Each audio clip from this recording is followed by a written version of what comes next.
वफाकी वज़ीर इत्तलात अता तारड़ ने कहा है कि अल-यमीन गंडापुर बताएं उनकी कौन सी कॉल पर पुरअमन नहीं है। धमकियां लगाने का सिलसिला शुरू से जारी है। उनके लीडर भी लोगों को तशद्दुद पर उकसाते हैं। उन्होंने गैर मुल्की मीडिया को गुमराहकुन बातें बताई हैं। अब लोगों को कह रहे हैं कि हमारे साथ जुल्म हो गया। अगर आप सच्चे होते तो आपकी सियासत लाशों पर ना होती। बुशरा बीबी ने अल-यमीन गंडापुर पर पथराव कराया। मेरा फिर वही सवाल है कि दौड़ क्यों लगाई? आपने जो 9 मई किया कौम को भूलने नहीं देंगे। अल-यमीन गंडापुर ने कल कहा कि अब अगली कॉल जो है वो पुरअमन कॉल नहीं होगी। आपकी कौन सी कॉल पुरअमन थी?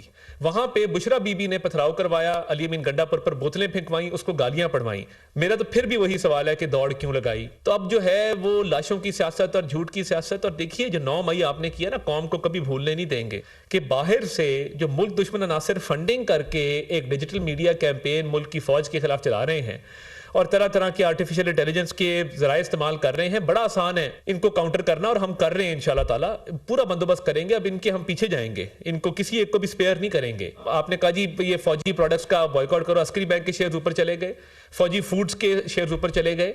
और अगर फौजी प्रोडक्ट का बॉयकॉट करना था तो सबसे पहले अबानी चेयरमैन पीटीआई का करते हैं ना, सबसे बड़ी प्रोडक्ट तो वो खुद थे।